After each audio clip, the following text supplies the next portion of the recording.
Pour beaucoup de personnes, l'Asie est le continent du futur.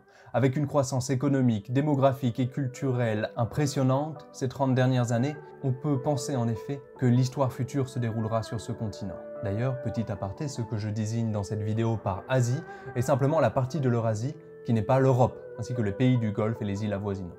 Dans un continent aussi riche, il est normal de trouver de nombreuses langues. Cependant, certains idiomes ont su tirer leur épingle du jeu et être parlés par un nombre pharaonique de personnes, qui se comptent en centaines de millions. Nous allons voir ici le top 5 des langues les plus parlées en Asie. Et en bonus, pour chaque langue, je lirai une phrase qui veut dire « Cette langue est une belle langue », pour le plaisir de m'entendre massacrer des idiomes étrangers. C'est parti!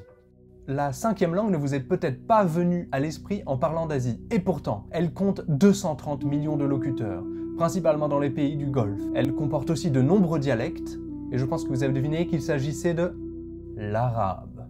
En effet, l'arabe est l'une des langues les plus parlées de la planète, et donc par conséquent, du continent asiatique, parlée en Irak, en Jordanie, au Bahreïn, ainsi que langue cultuelle en Indonésie. Elle a influencé de nombreuses autres langues asiatiques en fournissant des mots dans le vocabulaire scientifique, théologique et météorologique. Une des grandes particularités de cette langue est qu'elle s'est développée en plusieurs dialectes qui ne sont pas toujours complètement mutuellement intelligibles. Pour dire l'arabe est une belle langue, en arabe standard on dirait quelque chose comme al-lughatu al-arabiyatu lughatu jamila. Bien sûr, en dehors de ma prononciation horrible, chaque dialecte le prononcera d'une manière différente. La 4e langue peut aussi vous étonner. Mais déjà, si je vous dis qu'elle est parlée dans la majorité des pays d'Asie centrale, et dans une zone s'étendant de l'Europe à l'Asie. Peut-être avez-vous déjà deviné qu'il s'agit, avec 260 millions de locuteurs, du russe. Au contraire de l'arabe, le russe est une langue très unifiée avec des dialectes peu divergents. Pour dire « le russe est une belle langue », on dirait « Russki yazik, krasivy yazik ». Si l'on étudie cette phrase, on voit que le verbe être est absent. Russki yazik, russe, langue, krasivy yazik. Belle langue. Il n'y a pas de copule, pas de verbe être. En effet, on n'a pas besoin de mettre le verbe être en russe au présent. Il ne faut pas l'omettre dans les autres temps. Il s'agit d'une langue indo-européenne et on le voit d'ailleurs car le mot yazik, qui veut dire langue, descend de l'indo-européen dengue, qui a donné lingua en latin, tongue en anglais. À la 3e place, il s'agit d'une langue parlée sur un archipel avec 260 millions de locuteurs. Et non, il ne s'agit pas du japonais, il s'agit de l'indonésien.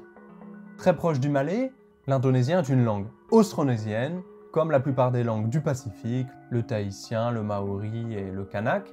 Et donc pour dire la langue indonésienne est une belle langue, on dit Bahasa Indonesia adalah bahasa yang indah. On peut voir à travers cette phrase qu'elle a été influencée au niveau du lexique, notamment par le sanskrit, car Bahasa provient du sanskrit Bashaha, qui veut aussi dire langue. Elle a aussi de nombreux emprunts au néerlandais depuis l'époque coloniale et à l'arabe, notamment dans le domaine culturel et théologique. L'Indonésie est une terre de diversité linguistique avec de nombreuses langues et de nombreux dialectes, mais le gouvernement essaie d'imposer l'indonésien comme langue de communication entre chaque citoyen.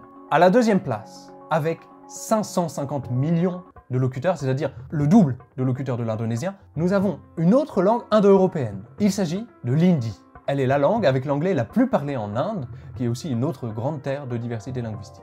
Hindi Bhasha ek Sundar Bhasha hai. Donc l'hindi descend du même ancêtre que le français, l'anglais, l'allemand et le russe, c'est-à-dire l'indo-européen. Et comme le français, il a un genre féminin et masculin. Par exemple, Bhasha est féminin. Et comme l'allemand, il a des cas, c'est-à-dire un cas direct et un cas oblique. Par exemple, l'adjectif hindi au pluriel sera hindi au cas direct, et si on veut un complément d'objet indirect, on doit utiliser la forme hindion, avec une terminaison indiquant l'oblique, comme en allemand avec le en du datif. Notez tout de même que certains adjectifs peuvent être invariables, comme sundar, qui reste dans tous les cas sundar. La première langue, et je pense que vous l'aviez vu venir, avec 1,2 milliard de locuteurs, est le chinois mandarin. Tout comme le sanskrit et l'arabe, elle a influencé les nombreuses langues de la région et a fourni une grande part du lexique en vietnamien, japonais et coréen, en plus d'avoir fourni son système d'écriture au japonais. Pour dire le chinois est une même langue, on dirait Zhongwen shi zhongmei li de yulian. La particularité de cette langue est qu'elle est extrêmement analytique, c'est-à-dire qu'il y a très peu de suffixes et de préfixes et que chaque nuance de sens et de fonction grammaticale est exprimée par un mot à part entière.